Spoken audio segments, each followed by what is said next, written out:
Hello नमस्कार दोस्तों, मैं आशुतोष और आप सभी का करियर व्हील पे स्वागत करता हूं। आज हम लोग देखेंगे सेट 2 और इसमें आपका जो भी प्रीवियस ईयर के क्वेश्चन है उसको हम लोग सॉल्व करेंगे और जो भी आपका टाइम टेबल है उसको भी एक बार आप नोट कर लीजिएगा। डेली आपको 5 बजे मैथ की क्लास और 6 बजे जो है आपकी रीजनिंग की क्लास रहती है और 7 बजे आपकी जीएस की क्लास रहती है और 8 बजे जो है आपका हिंदी की क्लास चलती है। तो ये चीज़ें आप लोग देख लेंगे, उसको नोट कर लेंगे एक बार टाइम टेबल आप अपना, और इसमें ध्यान देंगे आप लोग। ये आपका सेशन जो है प्रैक्टिस सेट का दूसरा सेशन है जिसमें हम लोग आज स्टार्ट करेंगे। जितने भी प्रीवियस ईयर के क्वेश्चन है उसको सॉल्व करते हैं। तो देखिए पहला प्रश्न हम लोग पढ़ते हैं। पहला प्रश्न क्या दिया है, कह रहा है 105 मीटर लंबी और 90 मीटर लंबी दो ट्रेनें दो समांतर पटरियों पर क्रमशः 45 किलोमीटर प्रति घंटा और 72 किलोमीटर प्रति घंटे की रफ्तार से एक दूसरे के तरफ आ रही है, तो एक दूसरे को पार करने में कितना समय लेगी। देखिए जब भी इस प्रकार के प्रश्न आए तो दूरी बराबर, आपने फार्मूला मैंने आपको बताया था कि दूरी बराबर फार्मूला क्या होता है आपका, दूरी बराबर फार्मूला होता है आपका चाल गुने समय। क्या होता है आपका, चाल गुने समय। और अगर आपसे पूछा जाए कि समय का फार्मूला क्या होगा तो आप कहना समय बराबर होता है फार्मूला दूरी बटे चाल। समय बराबर फार्मूला क्या हो जाएगा आपका, दूरी बटे चाल। आपको करना क्या है, आपसे सवाल में पूछ रहा है कि दोनों एक दूसरे को कितने समय में पार करेंगी या कितने समय लेंगी। अब आपको करना क्या है कि दूरी के लिए दोनों रेलगाड़ी की चाल जो उसकी लंबाई है उसको प्लस कर दीजिए। दोनों रेलगाड़ी की लंबाई कितनी दी गई है, तो 105 प्लस 90। यहाँ पे हम लोग क्या करेंगे, 105 प्लस 90 और बट्टे में क्या करेंगे, आपके जो भी चाल है, इसकी चाल कितनी है 45 किलोमीटर प्रति घंटा और 72 किलोमीटर प्रति घंटा। तो आप क्या करेंगे 45 प्लस 72।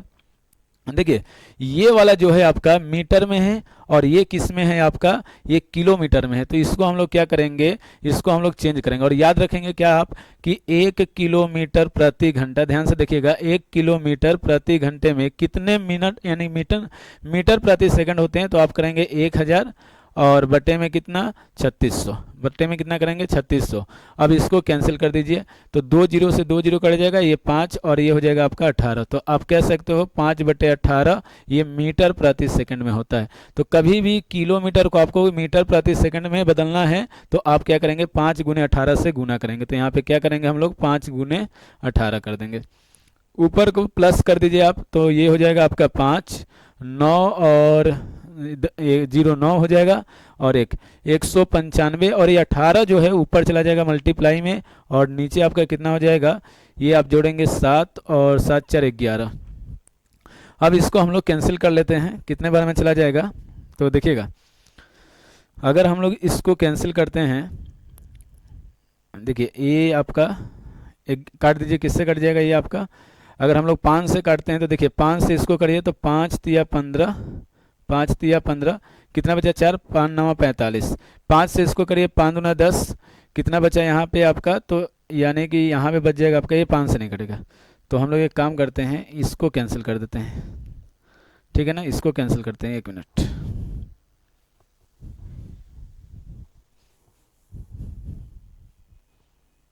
देखिएगा इन दोनों को प्लस कर लीजिए आप, प्लस करेंगे तो कितना आ जाएगा आपका, प्लस कर देंगे तो ये हो जाएगा 5 और ये हो जाएगा 195, 195 और बटे में कितना आ जाएगा आपका 72 और 45 था ना, 72 और 45। तो ये हो जाएगा आपका, ये आपका आ जाएगा यानी कि जोड़ेंगे 7 और 7 4 11 और ये 18 ऊपर चला जाएगा और 5 जो है आपका मल्टीप्लाई में रहेगा, ये वाला 5। अब देखिए इस 5 से हम लोग इसको कैंसिल करते हैं तो 5 तिया कितना हो जाएगा 15, 5 9 45। फिर हम लोग क्या कर सकते हैं 13 के टेबल में, देखिए 13 तिया 39 होता है और 13 से ये 13 9 तो 9 बार में चला जाएगा, 3 से ये चला जाएगा, 3 तिया 9 और 3 से ये चला जाएगा 6, यानी कि आंसर क्या आ जाएगा आपका 6 सेकंड आ जाएगा। आंसर कितना आ जाएगा आपका 6 सेकंड आ जाएगा। कौन सा ऑप्शन सही है, तो बी ऑप्शन सही है। देखिए जब भी इस प्रकार के प्रश्न आए, चाल और दूरी पे आधारित प्रश्न आता है, तो जब भी आपसे प्रश्न में कहा जाए कि एक रेलगाड़ी दूसरे रेलगाड़ी को पार कर रही है और उसका समय बताइए कितना टाइम लगेगा, तो आप दोनों रेलगाड़ी का क्या करेंगे, जो भी लंबाई दी होगी उसको प्लस और जो भी उसके सापेक्ष चाल दिए होंगे उनको प्लस करेंगे और भाग कर देंगे, आपका आंसर आ जाएगा 6 सेकंड। चलिए अगले प्रश्न पे बढ़ते हैं हम लोग। अगला प्रश्न देखते हैं क्या दिया है। देखिए प्रश्न में कह रहा है कि एक पंखे को 1200 रुपये में बेचकर संजय 200 रुपये की हानि करता है अब देखिए सवाल में क्या कर रहा है कि 1200 रुपये में एक पंखे को वो बेच रहा है, तो यानी कि उसने 1200 रुपये में बेचा है और 200 रुपये को उसको लॉस हो रहा है। तो इसका मतलब ये हुआ कि उसकी कीमत जो होगी यानी सीपी कितना होगा, 1200 रुपये में बेच रहा है, 200 रुपये का लॉस, तो उसको जोड़ दो, अर्थात उसका कॉस्ट प्राइस जो था वो कितने रुपये था, 1400 रुपये था। कॉस्ट प्राइस कितना था उसका, 1400 रुपया। अब इस पर कितने की हानि बता रहे हैं वो, कि इस पर वो 10% की हानि करता है, यानी उसे 10% की हानि होती है, सॉरी, तो कितने में बेचने पर उसे 10% का लाभ होगा। तो आप 14 पर का क्या कर दीजिएगा, 10% लाभ कमा रहे, अर्थात 110 बट्टे में कितना, 100। 2 जीरो से 2 जीरो काट दीजिए, तो यहाँ पे कितना आ जाएगा, 14 गुने कितना, 110, और इसकी गुना कर लीजिए तो आपका जीरो हो जाएगा। 14 चौका सॉरी 11 चौक 44 हो जाएगा, 11 और 4 15, 1540 रुपया। कौन सा ऑप्शन सही है आपका, तो ऑप्शन आपका डी सही है। एक बार फिर से प्रश्न को समझ लीजिएगा। एक पंखे को अगर वो 1200 रुपये में बेच रहा है तो उसको 200 रुपये की हानि हो रही है, इसका मतलब वो कितने में पंखा खरीदा होगा, उसने पंखा खरीदा होगा 1400 रुपये में। करना क्या है आपको, 1200 रुपये प्लस जितने की हानि हो रही है उसको जोड़ दीजिए, तो उसकी कितनी आ जाएगी, सीपी आ जाएगी। सीपी का मतलब यहाँ पे कॉस्ट प्राइस, सीपी का मतलब यहाँ पे क्या है आपका, कॉस्ट प्राइस। ठीक है, चलिए उम्मीद करते हैं प्रश्न आपको समझ में आ गया होगा। नेक्स्ट प्रश्न पे चलते हैं, अगले प्रश्न पे। देखिए इसमें क्या कर रहा है कि 10 पुस्तकों का विक्रय मूल्य, देखिए विक्रय मूल्य को एसपी हम कहते हैं, ठीक है। तो 10 पुस्तक का विक्रय मूल्य यानी कि 10 गुने एसपी बराबर, फिर आगे कह रहा है कि 12 पुस्तकों के क्रय मूल्य के बराबर है, तो बराबर का चिन्ह देंगे, और 12 पुस्तकों के क्रय मूल्य के बराबर है। आपसे क्या पूछा है, लाभ और हानि बताइए, या लाभ प्रतिशत कितना हो रहा है। आपको करना क्या है, एसपी बटे में, यानी कि इसको इसके डिवाइड में लेके आ जाओ और इसको इधर भेजो, तो एसपी बटे में सीपी इक्वल टू 12 बटे में कितना हो जाएगा, 10। अब आप देख सकते हो कि उसको 10 रुपये की वस्तु में वो, यानी 10 रुपये की वस्तु है, कितने रुपये में बेच रहा है, 12 रुपये में, तो कितने रुपये के लाभ हो रहा है, 2 रुपये के। तो हम लोग अगर लाभ प्रतिशत निकालते हैं, इसका लाभ प्रतिशत अगर आप निकालते हो तो लाभ प्रतिशत कितना हो जाएगा, 2 और कितने पर, 10 पर, अगुने कितना कर देंगे आप, 100। 1 जीरो से 1 जीरो कैंसिल करेंगे तो आपका कितना आ जाएगा, 20%, यानी कि उसको लाभ कितने प्रतिशत का हो रहा है, 20% का हो रहा है। ठीक है ना। और अगर मान लीजिए इसका मेथड आपको एक और देख लेते हैं, इसका एक और मेथड हम बता देते हैं आपको, इसको आप पहले नोट कर लीजिए। चलिए सेकंड मेथड देखते हैं, इसको सॉल्व करने का एक और तरीका है। इसको हम लोग फ्रैक्शन से भी कर सकते हैं। देखिए इसमें करना क्या है कि जब भी आपसे कहा जाए लाभ प्रतिशत बताइए, क्या बताइए, लाभ प्रतिशत, तो आप क्या करना कि जो सबसे बड़ा संख्या है 12, यानी कि कितने वस्तुओं का क्रय मूल्य कह रहा है, 12 वस्तुओं का, तो 12 माइनस का 10 बट्टे में 10 गुने में कितना, 100। बस आप यहाँ से इसको हल करेंगे तो कितना आएगा, 2 बट्टे 10 गुने 100। 1 जीरो से 1 जीरो काट दीजिए, कितना आ जाएगा आपका, 20% आ जाएगा। इससे भी आपका आंसर ऑप्शन ये आ जाएगा। ठीक है ना। चलिए उम्मीद करते हैं कि ये प्रश्न आपको समझ में आ गया होगा। नेक्स्ट प्रश्न की तरफ हम लोग बढ़ते हैं और अगला प्रश्न देखते हैं। इस टाइप के प्रश्न भी आपके बहुत ज़्यादा पूछे जाते हैं पेपर में। ये आपके नंबर सिस्टम से क्वेश्चन है, और नंबर सिस्टम में देखेंगे सवाल करे कि किसी संख्या को 52 से भाग देने पर 44 शेष बचता है। यदि उस संख्या को 13 से यदि उस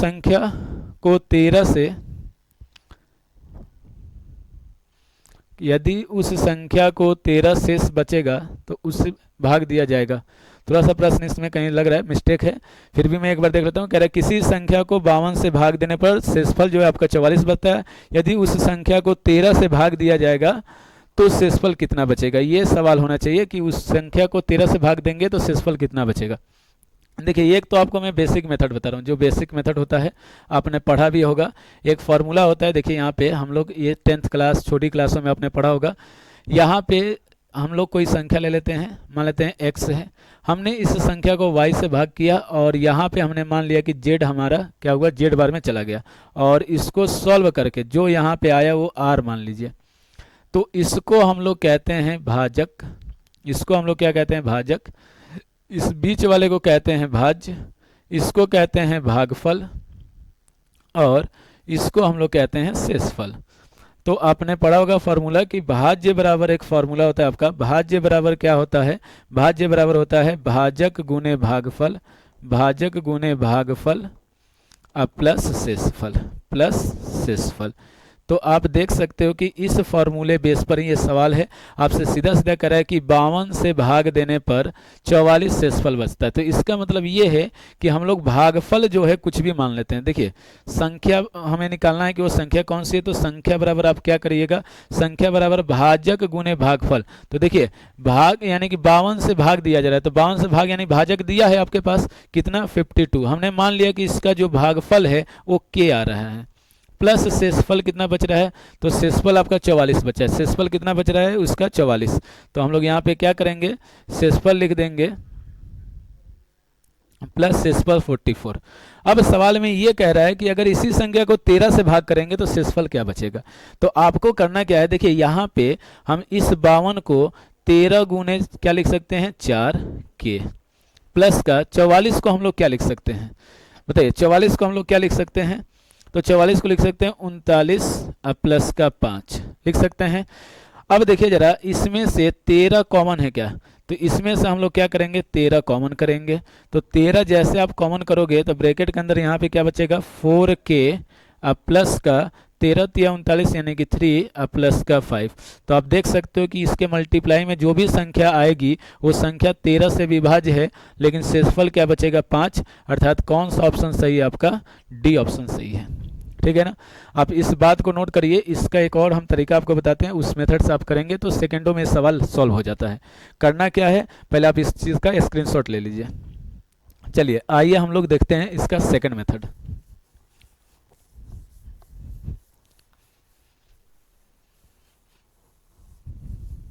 देखिएगा मेथड नंबर 2,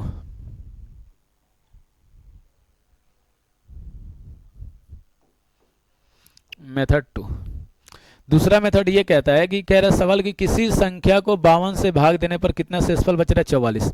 आपको कुछ नहीं करना है, जो शेषफल इसका बच रहा है पहले संख्या को उसको 13 से भाग कर दो, आप उसको 13 से भाग कर दीजिए। तो 44 को अगर हम लोग 13 से भाग करेंगे तो 13 तिया 39 यानी कि शेषफल कितना बचेगा 5। यही आपसे पूछा है कि अगर उस संख्या को 13 से भाग करेंगे तो शेषफल कितना बचेगा 5 बचेगा। तो कौन सा ऑप्शन सही है आपका, डी ऑप्शन सही है।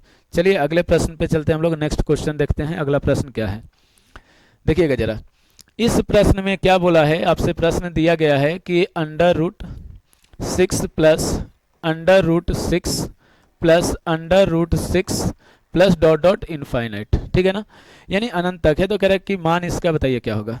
एक तो इसका बेसिक मेथड होता है, जिस मेथड को हम लोग देखेते हैं, पहले बेसिक मेथड से ही आपको हम बता देते हैं। इसको आप क्या करना है x के बराबर रख लेना, ठीक है। पहला मेथड है ये, मेथड नंबर 1। आप ध्यान देंगे ये पहला मेथड है, इसके ऊपर मैं 2-3 क्वेश्चन दे दूंगा, आप कमेंट बॉक्स में जरूर कमेंट करके बताइएगा कि उसका आंसर क्या होगा।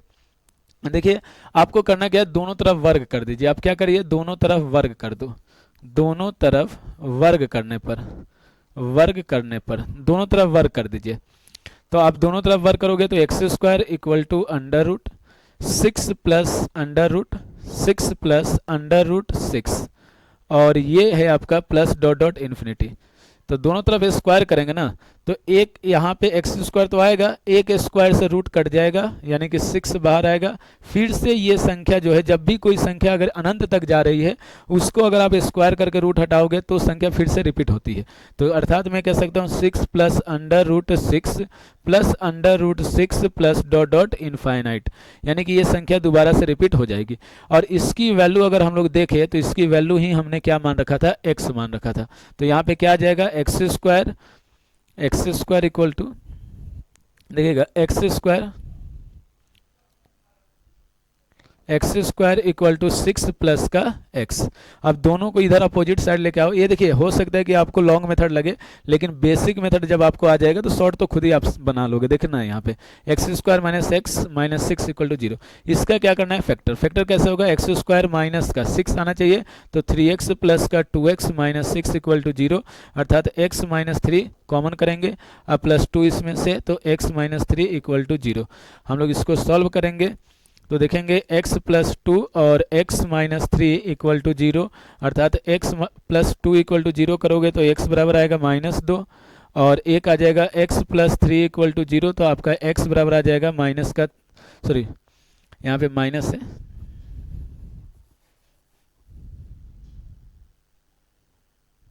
देखिएगा x minus three equal to zero है तो x इक्वल टू कितना आ जाएगा 3, यानी कि आपका कौन सा ऑप्शन सही है, तो ऑप्शन नंबर ए आपका सही है। अब कुछ लोगों के मन में आएगा सर कि x की वैल्यू यहाँ पे 3 कॉमा माइनस 2 भी दिया है, तो ये आपका आंसर नहीं होगा क्योंकि संख्या जो है आपकी पॉजिटिव नंबर है। तो पॉजिटिव आप ऑप्शन देखेंगे कौन सा प्लस में है, यानी कि ये वाला ऑप्शन प्लस में है, माइनस 2 वाला नहीं होगा।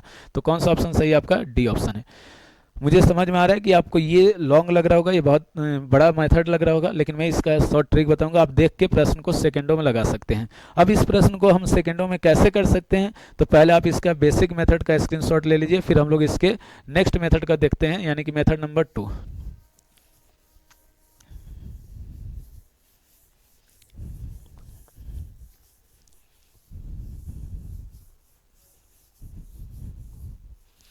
देखिए मेथड नंबर 2 क्या है आपका, तो मेथड नंबर 2 देखिएगा, आपके पास सवाल दिया है √6 plus √6 plus √6 plus dot dot. अब आपको करना क्या है कि जो भी रूट में है संख्या उसका 2 फैक्टर बनाइए। कितने फैक्टर बनाने हैं, 2 गुणनखंड उसके करने हैं।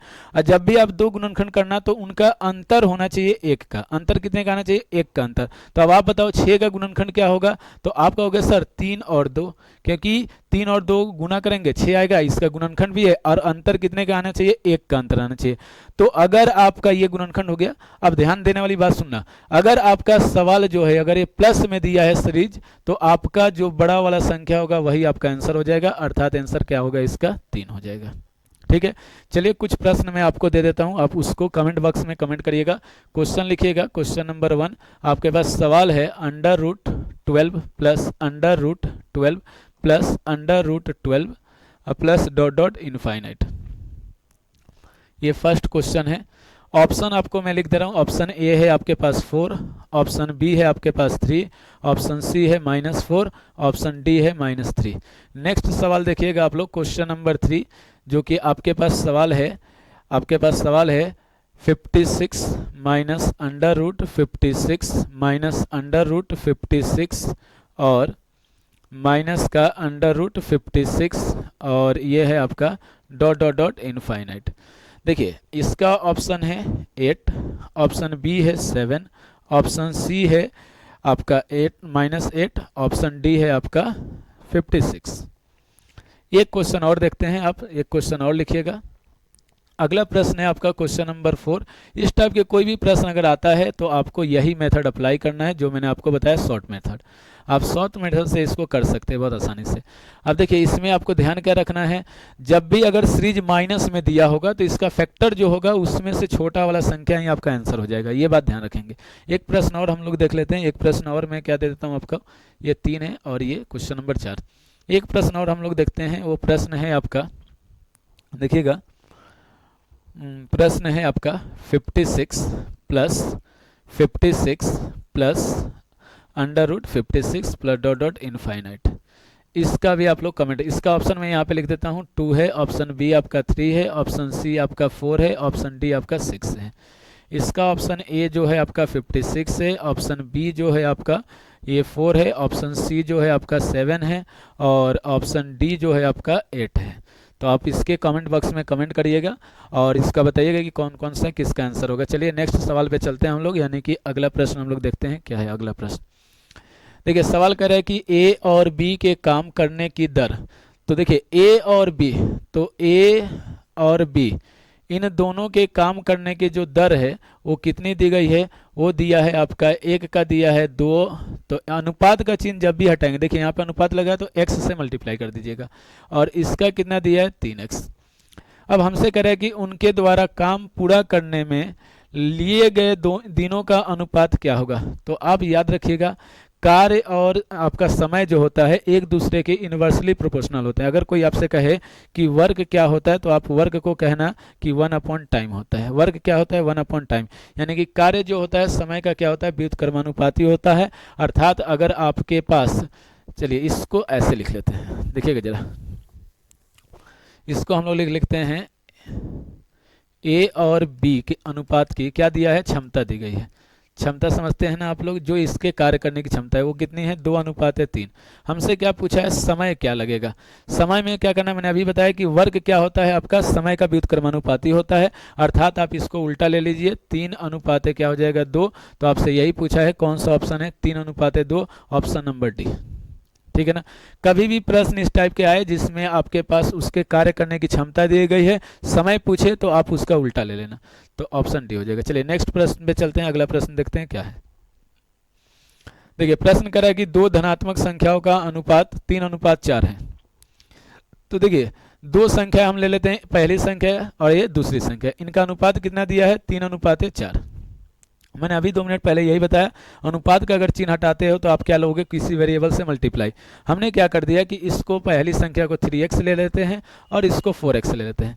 सवाल को पढ़ते हैं, कह रहा है कि उनके वर्गों का योग 400 है, यानी वर्ग का मतलब इनका हम लोग क्या करेंगे, स्क्वायर। तो 3 का स्क्वायर करो और योग का मतलब होता है जोड़, अब प्लस 4x का स्क्वायर कर दीजिए, बराबर में कितना कह रहा है, 400 है।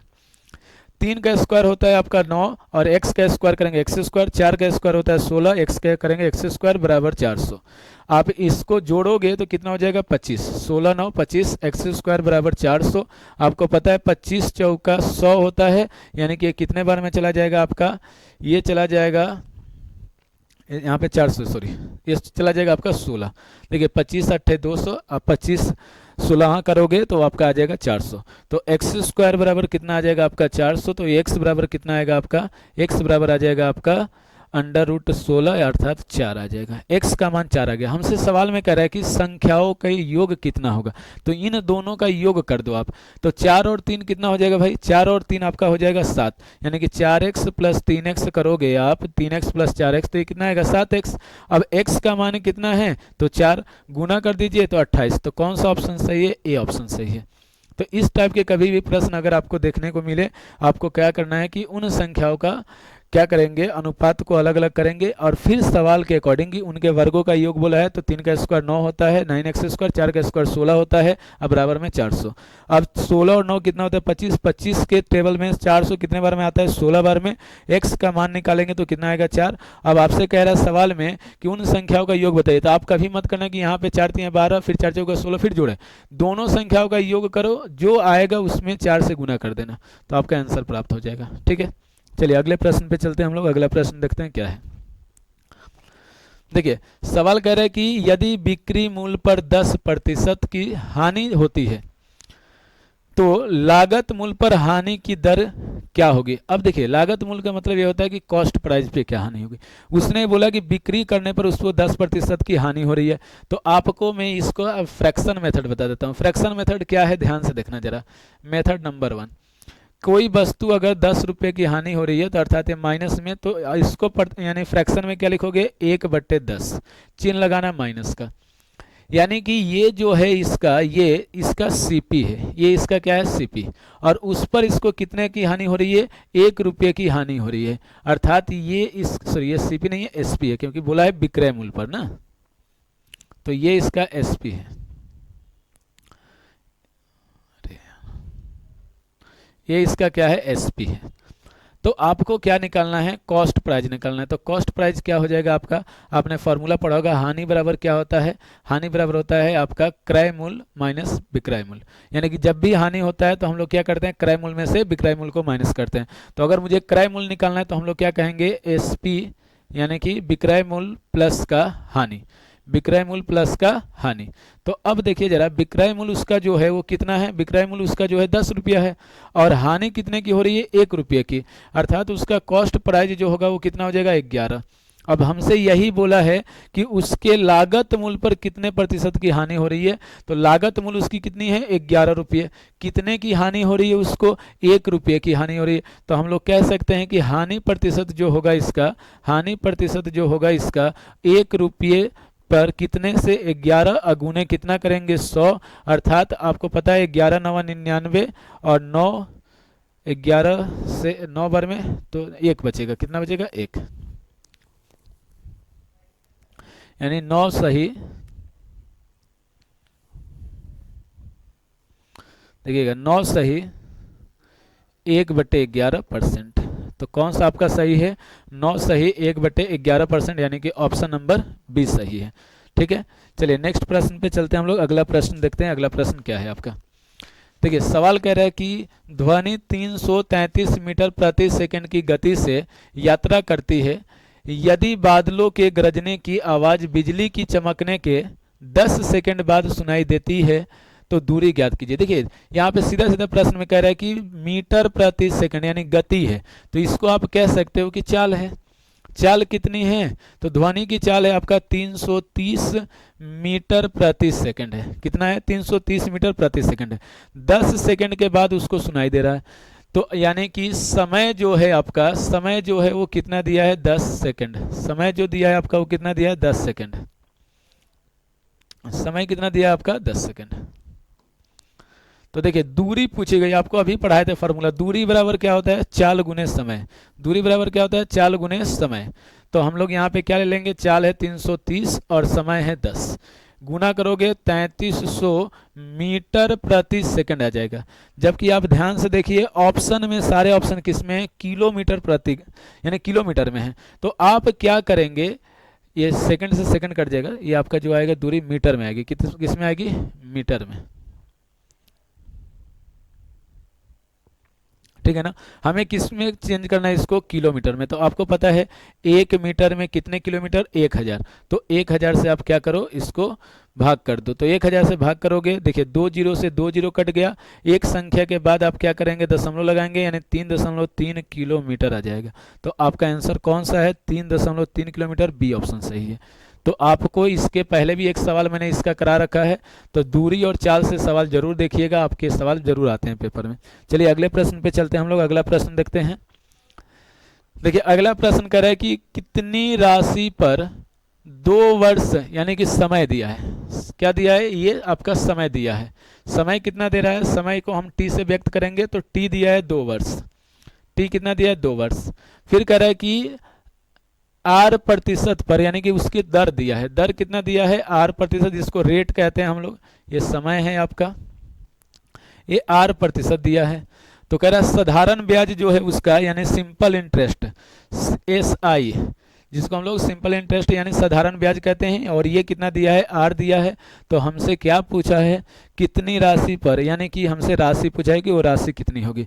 तो देखिए फॉर्मूला आपने पढ़ा होगा, SI equal to P into R into T upon में 100। SI कितना है आपके पास? R है। P कितना है वो निकालना है आपको। R कितना है आपका? R% ही है। और T कितना है आपका? 2, और बट्टे में कितना हो जाएगा? 100। देखिए R से R कट गया, 2 से ये कट जाएगा, कितने बार में? 50 बार में। अर्थात 1 इक्वल टू P अपॉन कितना आएगा? 50। इसको क्रॉस मल्टीप्लाई कर दो तो ये आ जाएगा आपका 50 रुपये, यानी कि उसका जो मूलधन है वो कितना है? राशि कितनी है उसकी? 50 रुपये। तो कौन सा ऑप्शन सही है आपका? सी ऑप्शन सही है। चलिए अगले प्रश्न पे चलते हैं, अगला प्रश्न देखते हैं हम लोग क्या दिया है। देखिए इससे पहले वाले सेट में भी मैंने एक प्रश्न आपको इस टाइप के करवाए थे। मैंने उस समय भी कहा था कि एक प्रश्न आपके हर सेट में इस तरह के देखने को मिलेंगे। मेथड नंबर 1 आपको मैंने क्या करना है, पहले मेथड 1 देखिएगा, मेथड 2 से बहुत आसानी से सवाल लग जाएगा। p² plus 1 upon p² equal to में दिया है 47। देखिए सवाल में इस बार पावर 2 से क्या हो रहा है? 1 हो रहा है। पावर 2 से क्या हो रहा है? 1 हो रहा है, अर्थात पावर को डिक्रीज किया जा रहा है। तो आप एक फॉर्मूला याद करेंगे, a प्लस 1 अपॉन ए का होल स्क्वायर अगर आपसे कोई कहे तो आप कहना a² plus 1 upon a² plus का 2, और a इंटू 1 अपॉन ए करोगे यानी 2a भी फॉर्मूला होता है, तो a से ये कट जाएगा, a से ये आपका कट जाएगा। तो हम कह सकते हैं कि हमारे पास जो इसकी वैल्यू आएगी, यानी कि वो आएगी a² plus 1 upon a² plus का 2 आएगा, और ये किसके बराबर है? a प्लस 1 अपॉन ए के होल स्क्वायर के बराबर। अर्थात आप देख सकते हो कि अगर मेरे को फॉर्मूला a प्लस बी का होल स्क्वायर बनाना है तो उसमें 2 ऐड करना, या माइनस में बनाना है तो उसमें 2 माइनस करना होगा। तो हम लोग यहाँ पे भी क्या करेंगे, इसको a प्लस बी का होल स्क्वायर में चेंज करेंगे, क्योंकि यहाँ पे प्लस दिया है। अगर यहाँ पे माइनस दिया होता, अगर यहाँ पे क्या दिया था बीच में माइनस, तो हम लोग क्या करते? दोनों तरफ आपके 2 संख्या घटाते, दोनों तरफ 2 माइनस करते। तो जैसे देखिएगा ध्यान से सवाल में हमें क्या करना है कि दोनों तरफ 2 जोड़ना है, तो p² प्लस 1/p² प्लस 2 इधर और प्लस 2 इधर जोड़ दो। ऐसा क्यों कर रहे हैं? क्योंकि फार्मूला में 2 आएगा तो वो फार्मूला a प्लस बी का होल स्क्वायर बनेगा। अगर माइनस करेंगे तो a माइनस बी का होल स्क्वायर बनेगा। अब देखिए a² प्लस b² प्लस का 2ab, अर्थात मैं कह सकता हूँ p प्लस 1/p का होल स्क्वायर। अब बराबर में इधर कितना हो जाएगा 49। स्क्वायर को अपोजिट साइड भेज दो तो p plus 1/p equal to कितना हो जाएगा √49। और आपको पता है p प्लस 1/p 49 का स्क्वायर रूट कितना होता है 7 होता है, यानी 49 का वर्गमूल कितना होता है 7। कौन सा ऑप्शन सही है आपका? सी ऑप्शन सही है। चलिए अगले प्रश्न पे चलते हैं। एक प्रश्न में आपको इस टाइप का दे देता हूँ, देखिएगा जरा ध्यान से। सवाल आपका क्या है? तो सवाल ये है कि अगर आपके पास p² plus 1/p² equal to, मान लीजिए कि आपके पास 14 दिया है और आपसे प्रश्न में पूछा जा रहा है कि p प्लस 1/p बताइए क्या होगा। पहला ऑप्शन में इसका लिख दे रहा हूँ कि ऑप्शन नंबर ए जो है आपका वो है 3, ऑप्शन बी जो है आपका वो 4 है, ऑप्शन सी जो है आपका वो 10 है, ऑप्शन डी जो है आपका वो है आपका 16। अगला प्रश्न है, इसके कमेंट बॉक्स में कमेंट जरूर आप लोग करके बताइएगा कि इसका आंसर क्या होगा। देखिए अगला प्रश्न है कि p² प्लस 1/p² और इक्वल टू में आपके पास क्वेश्चन जो है वो है 18 और आपसे पूछा जा रहा है कि p माइनस 1/p का मान बताइए क्या होगा। और मैं यहाँ पे ऑप्शन दे रहा हूँ आपको, देखिएगा ऑप्शन आपके पास है, ऑप्शन है आपके पास ए 4, ऑप्शन बी जो है आपके पास वो है 3, ऑप्शन सी जो है वो -4, ऑप्शन डी जो है वो है 2। तो ये आप कमेंट बॉक्स में जरूर कमेंट करके बताइएगा कि इसका आंसर क्या होगा। चलिए अगले प्रश्न पे चलते हैं हम लोग। अगला प्रश्न देखते हैं। देखिए कह रहा है कि एक दुकानदार घड़ी बेचते समय 5% की छूट देता है और यदि वह 7% की छूट देता है तो वह लाभ के रूप में 15 रुपया कम कमाता है। देखिए पहले वो 5% की छूट दिया, फिर उसने कितने परसेंट की छूट दिया? 7% की छूट दिया, अर्थात 5 से 2% और एक्स्ट्रा छूट दे रहा है। और जैसे वो 2% एक्स्ट्रा छूट दे रहा है, उस 2% के जगह पे उसको कितने रुपये की हानि हो रही है, यानी कमी आ रही है 15 रुपये की कमी आ रही है। कितने पर? 2% पे अधिक पर। अर्थात मैं कह सकता हूँ कि 7% माइनस का 5% बराबर में कितना? 15 रुपया। क्योंकि आपको कुछ नहीं करना है, जो भी इनके बीच का डिफरेंस है वो किसके बराबर होगा? उसके कमी के बराबर होगा। तो हम कह सकते हैं कि 2% जो है वो किसके बराबर है? 15 रुपये के। हमें चाहिए कितना? कोई भी वस्तु अपने आप में कितनी होती है? 100% होती है। इसको 100 बनाना है, दोनों तरफ आप क्या करिए? 50 से गुना कर दीजिए। तो जैसे 50 से गुना करोगे, इधर भी 50 से, तो देखिए इधर कितना हो गया? 100% बन गया कि नहीं बन गया? और इधर कितना हो जाएगा आपका? 15 × 75 यानी कि 750 रुपया। कौन सा ऑप्शन सही है? तो 750 आपका सी ऑप्शन सही है। तो आपका सी ऑप्शन क्या हो जाएगा? राइट आंसर हो जाएगा। चलिए अगले प्रश्न पे चलते हैं हम लोग। अगला प्रश्न देखते हैं क्या दिया है। देखिए विभाजिता का नियम के आधारित प्रश्न है। विभाजिता के नियम का क्या है कि आपको कुछ नियम इसके याद रखने पड़ेंगे। जैसे कि आपको यहीं पे देखा जाए, कह रहा है कि स्टार के स्थान पर कितना न्यूनतम मान रखा जाए कि ये संख्या जो है 8 से विभाजित हो जाए। आइए जरा इस प्रश्न को देखते हैं। पहले उससे पहले हम समझते हैं कि 8 के विभाजिता का नियम क्या है। 8 के विभाजिता का नियम, विभाजिता का नियम, देखिए अगर 8 से विभाजिता का नियम आपसे पूछा जाए तो 8 से विभाजिता का नियम ये कहता है कि किसी भी संख्या के आखिरी के अंत के या आखिरी के 3 अंक अगर 8 से विभाज्य हैं तो वो पूरी की पूरी संख्या 8 से विभाज्य होगी। तो आपको यहाँ पे क्या ध्यान रखना है कि इसके आखिरी के 3 डिजिट लेने हैं आपको। आखिरी के 3 डिजिट कौन से? तो 7, 6, 2। तो हम लोग क्या करेंगे? 7, 6 और स्टार 2 और बट्टे में कितना? 8। अब आपको क्या करना है? ऑप्शन से ही आप ऑप्शन उठा के इसमें रखते जाइए। अगर मान लो कि मैं यहाँ पे 1 रख रहा हूँ तो ये 8 से काटो, 8 छक्के कितना होगा? सॉरी 8 9 72, 4 बचा 42। कभी 8 से कटेगा क्या? नहीं कटेगा। अर्थात हम कह सकते हैं ये ऑप्शन 42 का 41 आएगा, नहीं कटेगा। तो यानी कि ऑप्शन ए गलत हो जाएगा। 2 रख के देखते हैं, यहाँ पे काटते हैं इसको 2 से, सॉरी 8 से, तो 8 9 72 कितना बचेगा? 4। यहाँ पे अगर 2 रखो तो 42, तो अगर हम देखें 8 पचे 40, तब भी 22, 22 2 से कभी नहीं कटता है, यानी कि ऑप्शन नंबर बी भी आपका गलत है। अब आप क्या करिए, सी के यानी कि 3 रखिए। तो देखिए 3 रखते ही ये पूरा पूरा कट जाएगा। कैसे? 7 6 3 2 अपॉन में 8। देखिए 8 से काटेंगे, 8 9 72, कितना बचा? 4, 8 पचे 40, कितना बचा? 3, 8 पचे 40, सॉरी 8 चौके 32। तो आप देख सकते हो ये 8 से पूरा पूरा कट रहा है, यानी कि कौन सी संख्या है वो? 3। तो आपको क्या करना होगा, स्टार का स्थान पे 3 रखना होगा, ठीक है ना। चलिए नेक्स्ट प्रश्न पे चलते हैं, अगला प्रश्न देखते हैं। देखिए सवाल कह रहा है कि एक छात्र ने दी गई 10 संख्याओं का औसत ज्ञात करते समय गलती से 46 के